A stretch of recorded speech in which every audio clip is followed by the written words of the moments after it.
Friends, ఈరోజు మనం Tirupati bus stand నుంచి బళ్ళారి వెళ్ళే Karnataka non AC sleeper buses information తెలుసుకుందాం. తిరుపతి నుంచి బళ్ళారి వెళ్ళే బస్సులు తిరుపతి బస్ స్టాండ్లోని 36వ నంబర్ ప్లాట్ఫామ్ నుంచి బయలుదేరి వెళతాయి.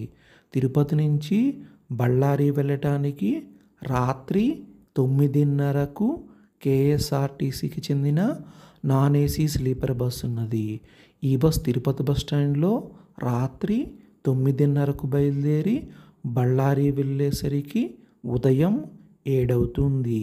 తిరుపతి నుంచి బళ్ళారి వెళ్ళటానికి bus ticket non AC sleeper బస్కి 845 రూపాయలు. తిరుపతి నుంచి బళ్ళారి వెళ్ళటానికి టోటల్ జర్నీ 9:30 గంటల సమయం పడుతుంది. ఈ బస్ తిరుపతి బస్ స్టాండ్లో రాత్రి 9:30కు బయలుదేరి పీలేరు వెళ్ళేసరికి రాత్రి 10:30, అనంతపురం వెళ్ళేసరికి తెల్లవారుజామున 4:15, బళ్ళారి వెళ్ళేసరికి ఉదయం 7 అవుతుంది. తిరుపతి నుంచి బళ్ళారి వెళ్ళే బస్సులు తిరుపతి బస్ స్టాండ్లోని 36వ నంబర్ ప్లాట్ఫామ్ నుంచి బయలుదేరి వెళతాయి.